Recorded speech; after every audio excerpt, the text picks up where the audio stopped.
this life was all I ever wanted. I'm not leaving.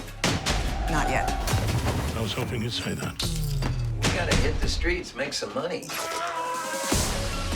People like us must destroy people like him. Buckle up.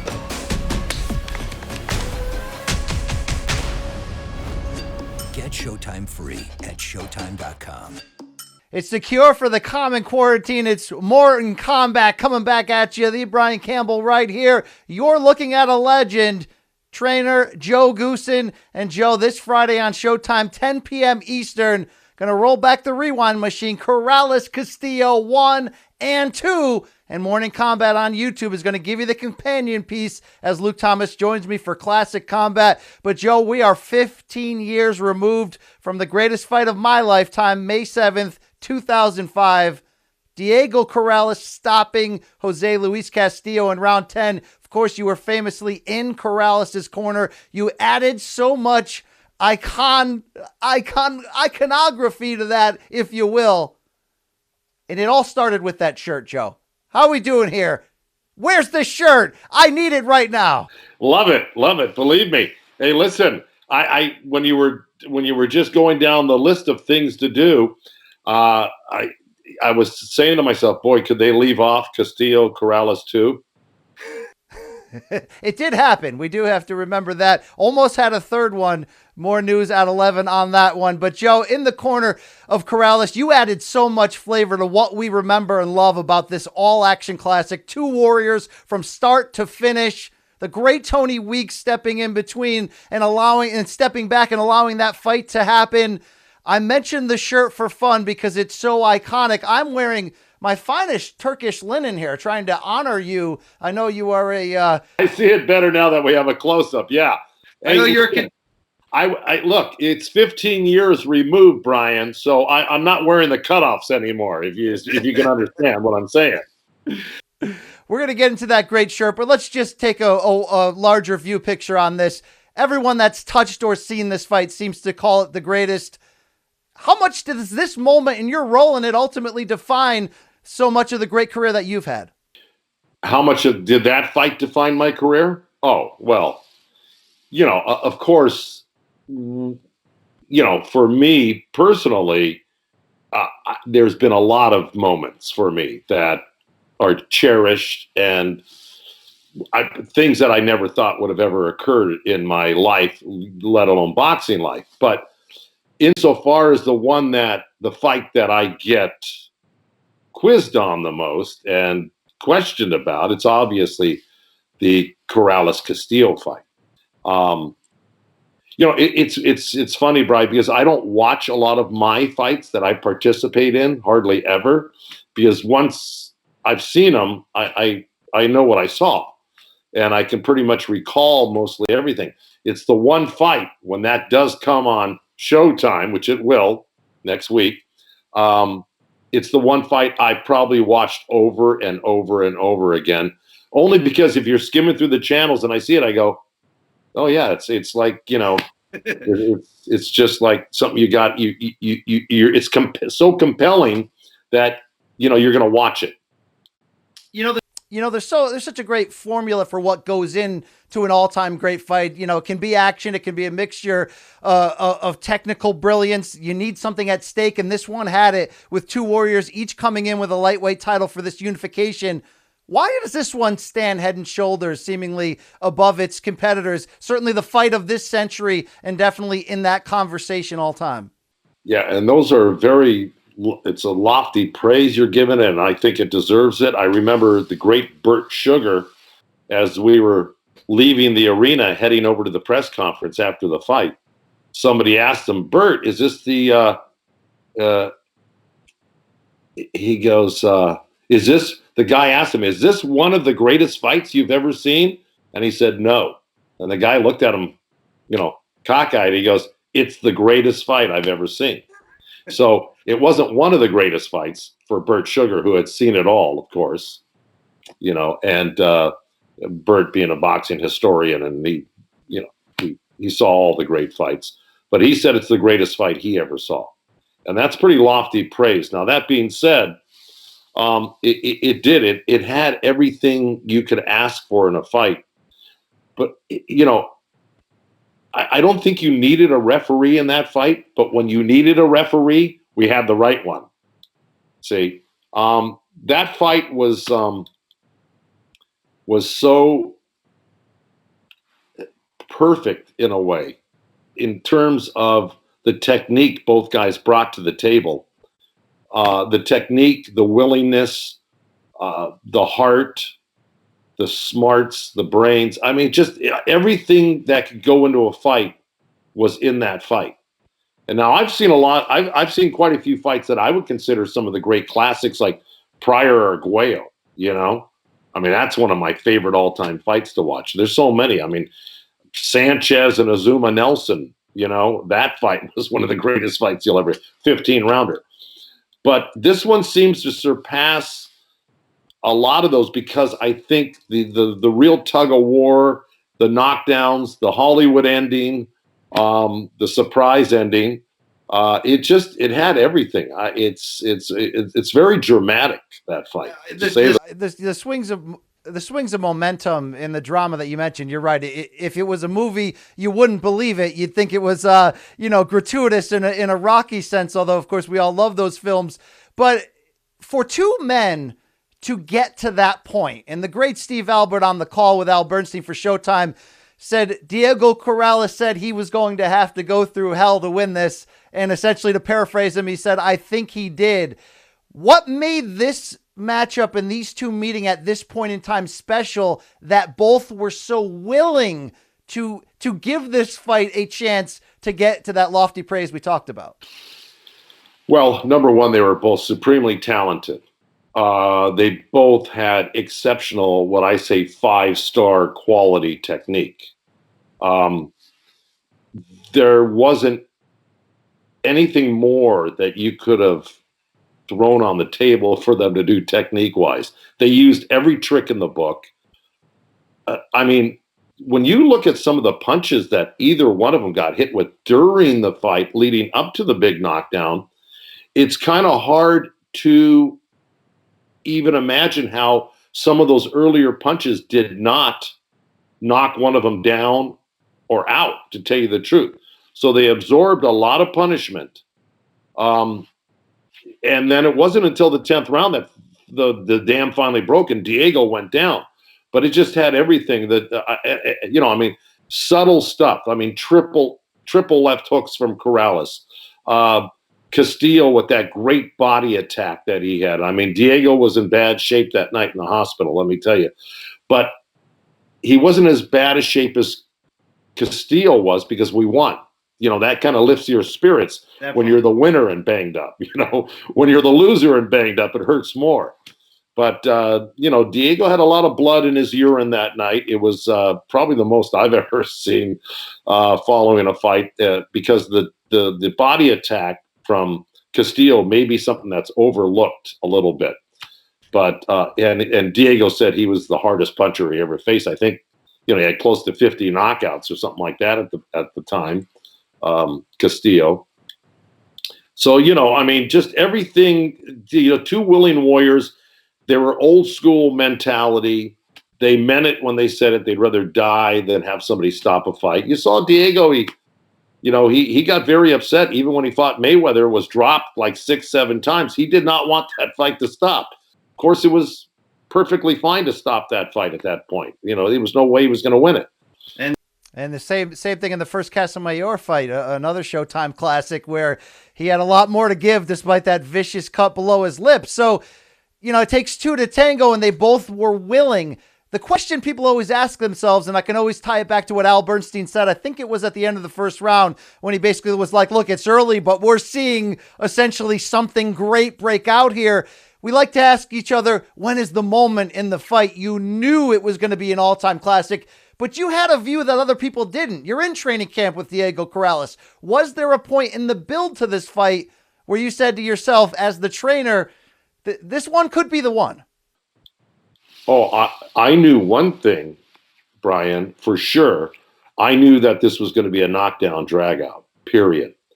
I even said it at the press conference 2 or 3 days before the fight. I said, you people sitting in this presser really don't get what's coming.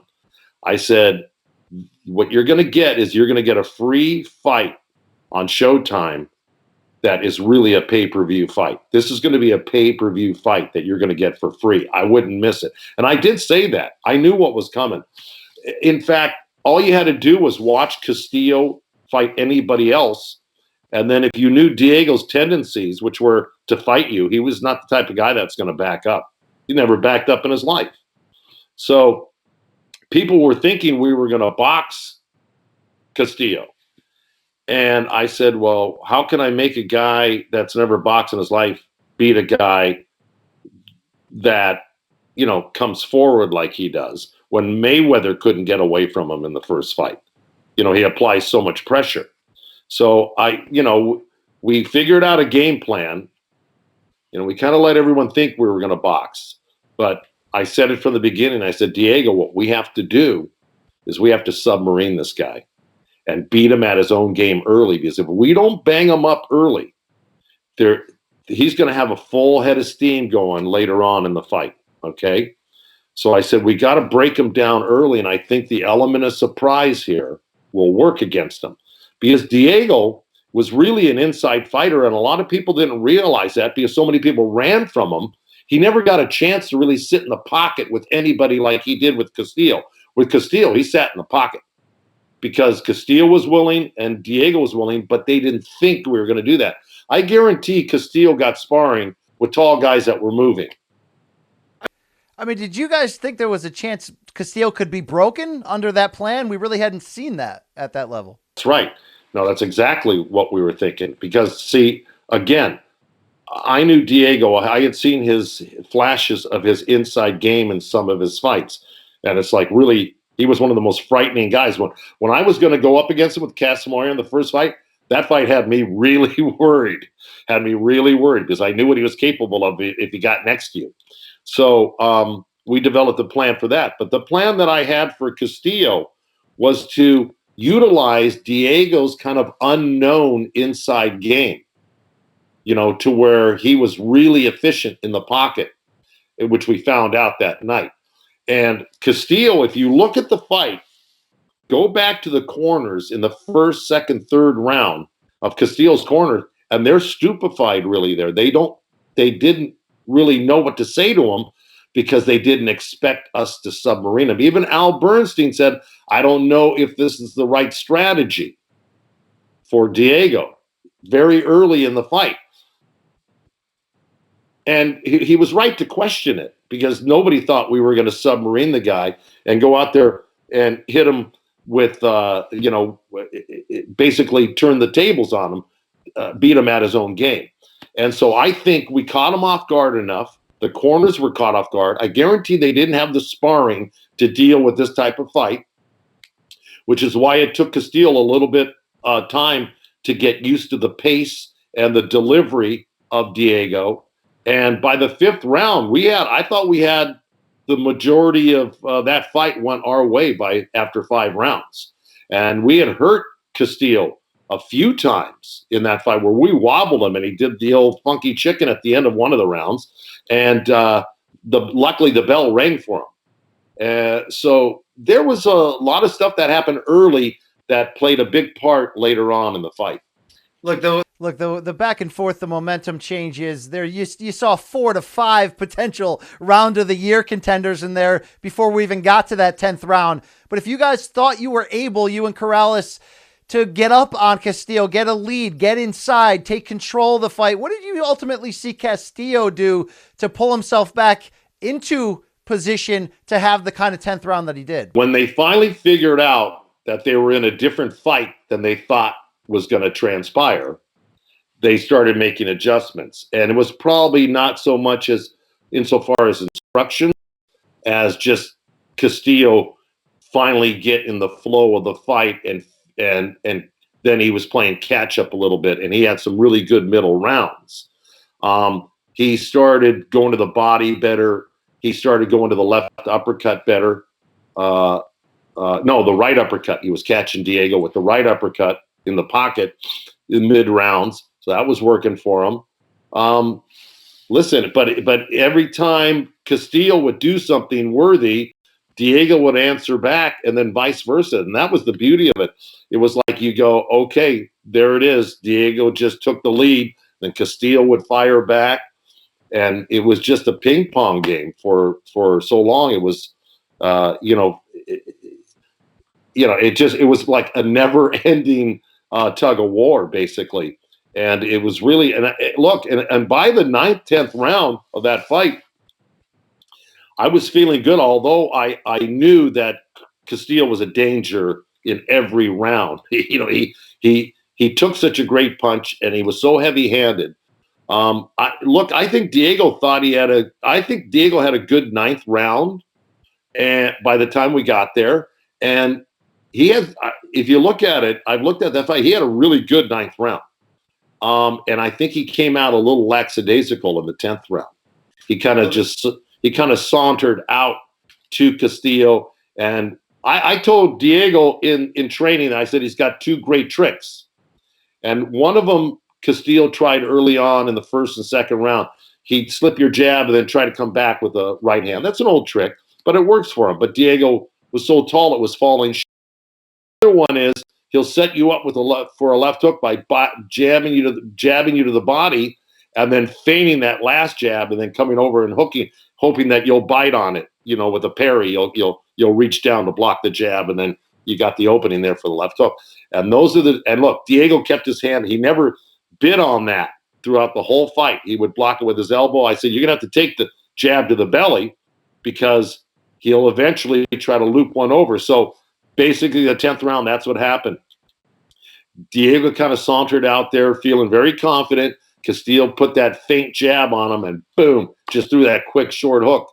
And it wasn't a big one, and that started the whole 10th round affair. I love the breakdown there. It's brilliant. You obviously do great work calling PBC fights for Fox. That it wasn't just a all in brawl. It was such a technical fight within the brutality, within the back and forth. So while this 10th round, which is the round of our lifetimes in so many ways, is so remembered for Corrales' courage and toughness to get up twice off the canvas, to spit out the mouthpiece, to gain more time, even though he lost a point.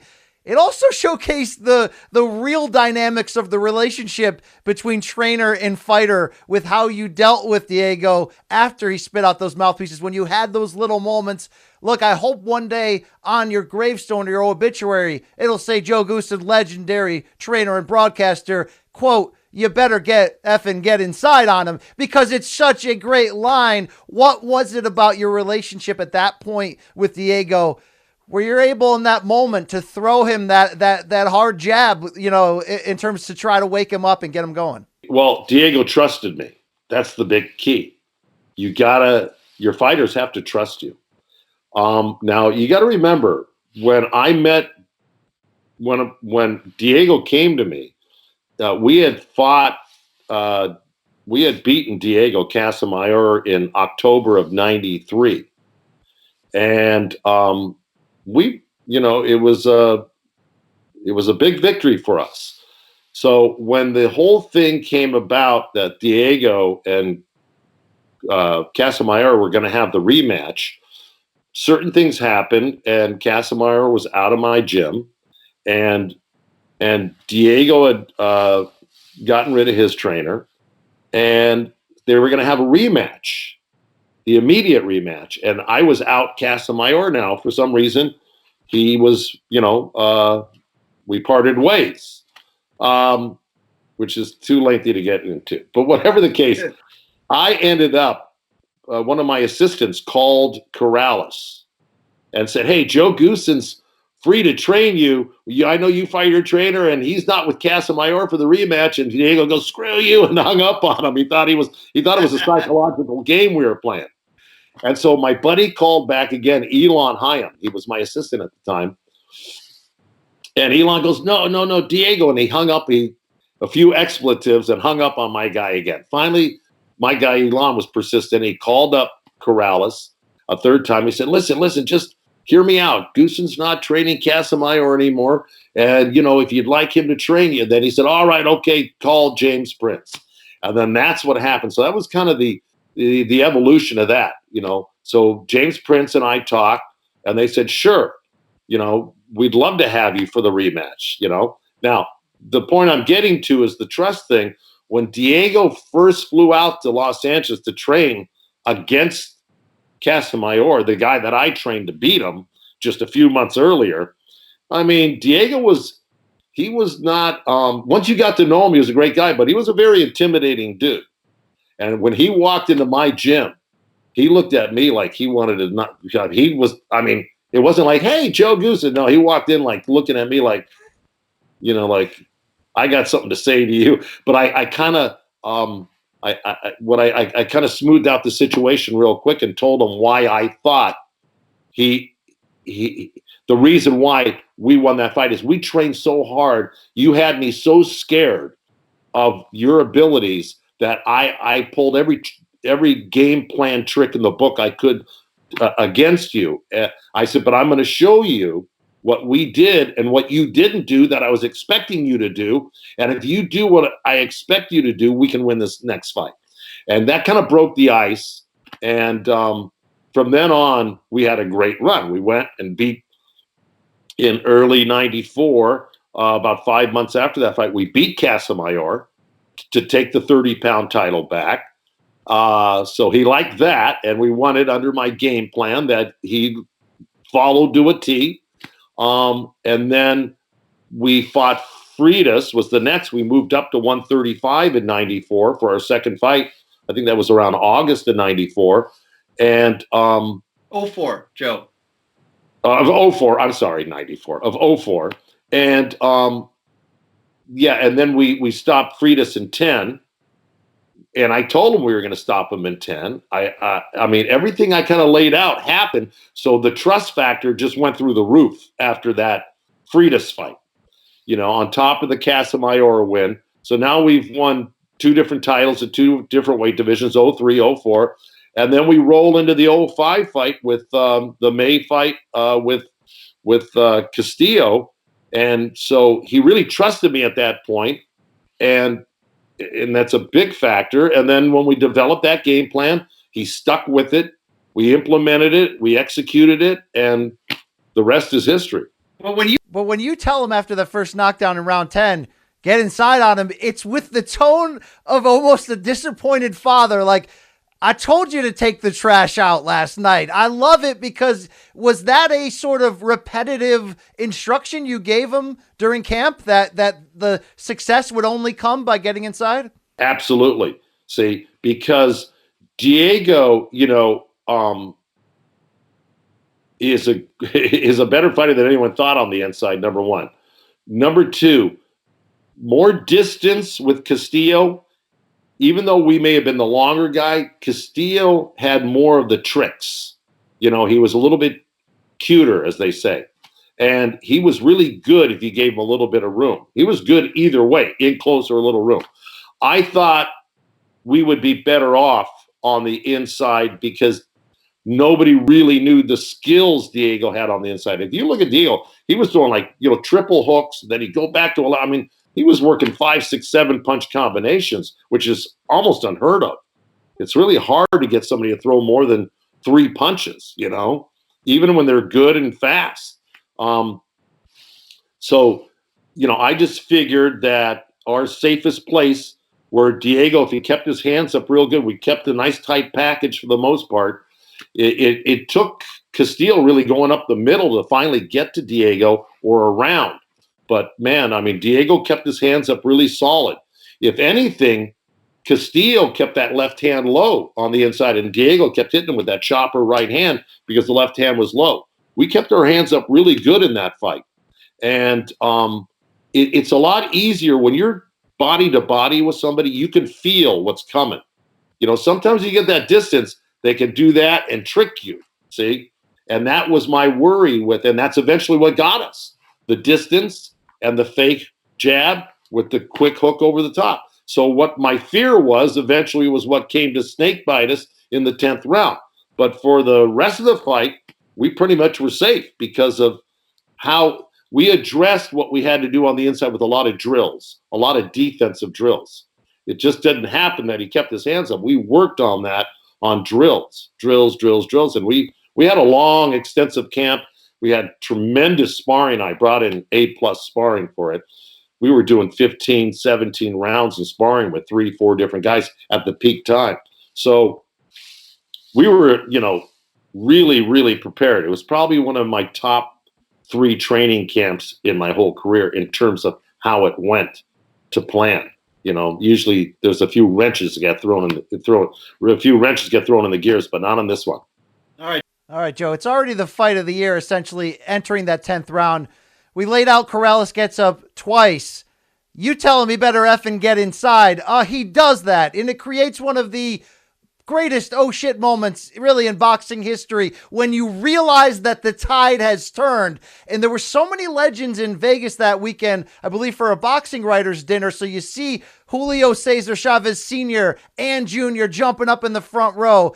It's for 5,000 in that building at the Mandalay Bay. You heard and saw all of them. What is going through your head in that classic moment when you realize that Corrales not only has his legs after 2 knockdowns, but he has successfully turned the tide? Well, I really didn't hear anything, to tell you the truth.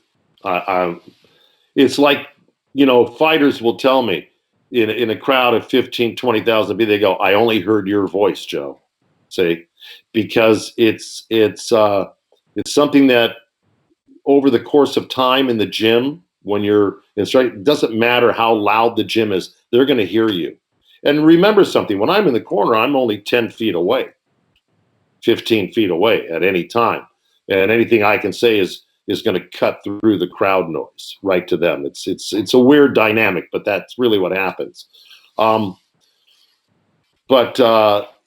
At that time, I didn't hear any crowd. I was so zeroed in, focused on Diego, because what I'm doing there is you're following the fight with your eyes, and then you're computing what's going on, making decisions.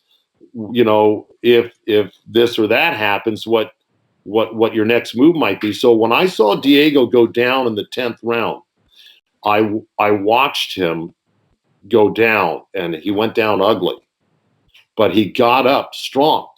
See, so right there, I'm computing that. I'm not listening to crowds or anything else. I'm watching that and computing. I'm saying, how does he look right now? And that's going to determine what I come back with. So now he goes down, and he got up strong. In fact, when he got the point taken away from him on the second knockdown, okay, he was arguing with Tony Weeks. And in my mind, that was a good thing, because that showed presence of mind that he didn't like the fact that he was getting a point taken away from him. So all of those things are, giving me my direction on what I'm going to say to him. And so he got up strong 2 times, but that was due to our training and his heart and willpower, and the great training that we had, and the running and the exercise. So when he got up strong both times, that gave me incentive. Now, I will tell you, there were some people very close to Diego that were sitting a couple feet from me that were yelling at me to stop the fight. Wow. That I heard. Okay. Wow. And I responded with a quick no, because they deserved my response. They were very close. And I said no, because I knew what I was looking at. They may have thought differently, from their viewpoint. It may have looked a lot worse than I thought it looked. So made the right call, Joe. You made the right call. History has proven that, and your celebration following the stoppage when Castillo gets stopped on his feet, the great call from Steve Albert. I mean, it's about as pure joy as you'll see on this level between trainer and fighter. Oh, it absolutely was. Diego and I were very close. He spent a lot of time at my house, because he moved out of his house from Vegas, left his family behind, and was living, a few blocks from me. So he was a very different person than you might imagine outside the gym. He was, he loved to talk to my daughters, my wife. Well, the guys were sitting in, a couple of the other trainers watching ESPN Sports or whatever we were doing. He's in there talking about cooking, with the girls. I mean, he was very. My wife said, "Wow, he's very normal for a fighter." I always thought that was funny. And he was. He had a lot of different interests. He liked cooking. He liked scuba diving. He liked a lot of outdoor activities. And he was a completely different person. He was very soft-spoken, very fun-loving. He was very joyful. He was not some mean, nasty guy at all. In the ring, yeah. In the ring, he turned on a different switch. But, man, outside the ring, and he loved my wife's lasagna. So we probably cooked that once or twice a week for him. And so he was over a lot. We spent a lot of time together with his family. I stayed out at his house in Vegas with his wife and kids, and it was just a really great relationship. I miss him really dearly. It's really hard to believe that how young he was and how many years have passed so far. I mean, he passes 2 years to the date of that fight when he passed on a motorcycle accident and died. He never won another fight, unfortunately, after this one. What do you think, if he were still here, that he would say about this win and what that meant to his, you want to describe who Diego Corrales is. You watched that 10th round. How much did that performance out of him mean to him to be able to validate everything that night? I think it meant everything. I really, tell you the truth, I think that erased anything that might have happened in his past that was frowned upon, whether it be his maybe his fight, his loss against Mayweather, where it was highly uncompetitive, where people thought it was going to be very competitive, if not Diego winning it. So I think it erased that. I think it erased, some of the personal problems he had outside the ring to a degree, as much as you can erase that. But I think what he did is he gave a lot of people a lot of joy and happiness, a lot of hope, and just the sheer determination and bravery of both of those guys that night was really something to set your sights towards if you're a competitor in any field of work. But I think that really gave him a lot of joy in his life, and that so many people loved it and talked to him about it. I wish he was still here because they're still talking about it today, and I wish he was here to enjoy it. We still are. And Friday night, we can watch it again, parts 1 and 2 of that great Diego Corrales, Jose Luis Castillo rivalry, the great all-time fight. And I got to close on this, Joe. You've been wonderful. I appreciate your time. I've talked to you in the past about your sartorial skill set, your incredible fashion sense, and your ability to bring that to the ring. You said that fight, Corrales Castillo I, didn't need a referee, but when it did need it, Tony Weeks was there. Well, that fight didn't need a trainer who looked like he was dressed to go to the club, but when it did, you were there in the greatest shirt of all time. Joe, you got to tell me about this shirt. You picked it for that fight. You told me you've never worn it again. Where is it? What's the legacy of this shirt? I've got all of my shirts that I wore in the big fights. My wife was really good at keeping that stuff. I probably, would have been lost with the other garb. But I still got it. It's all packed away. And when the day comes that anybody should want that for the boxing legacy, whatever, I'm more than willing to turn it over to whoever would want it. Maybe you, Brian. You seem to love it more than anybody. Oh my God, you could get a pretty penny for that. But is there any blood on it from? I mean, what? Did you ever go back and check it out? The truth, there wasn't any blood in that fight. A lot of swelling, but no real blood. Both eyes were kind of shut, and the lips were, puffy, but swollen. But there wasn't a lot of blood. No, I've been in fights where there's been a lot more. But I did pick that. I used to go shopping the day before every major fight. and I just would, if it caught my eyes, I'd grab it, and for almost all of those fights back then, I would just the spur of the moment, and I happened to pick that one. And I never wear red, to tell you the truth. It's like looks very unflattering. Well, I hope they put it in Canastota one day, along with that white jumpsuit you wore in the Chavez Fonfara fight. We'll never forget that, Joe. It's been great talking to you, a true legend. One thing I'd like to add, Brian, if I might. Enough cannot be said about the real reason this fight was great. And that was Tony Weeks. Bar none. Believe me, I love referees. I really do. They're great guys. They've got a tough job and a dangerous job for everyone concerned. But I got to tell you, Tony Weeks, I almost fear of how that fight would have turned out had Tony Weeks not been in the third man in the ring that night. So I say it to whomever and whenever I can. Thank God for Tony Weeks in that fight, because it made it the classic that it turned out to be. Amen. Amen. Preach it, brother. Great talking to you, Joe. We're all going to relive it Friday night, 10 Eastern on Showtime. Corrales Castillo 1 and 2. Thank you for your time, sir. Thank you, Brian, really. And, hope to bring some more new fashion to the game for you. All right, brother. This life was all I ever wanted. I'm not leaving. Not yet. I was hoping you'd say that. We gotta hit the streets, make some money. People like us must destroy people like him. Buckle up.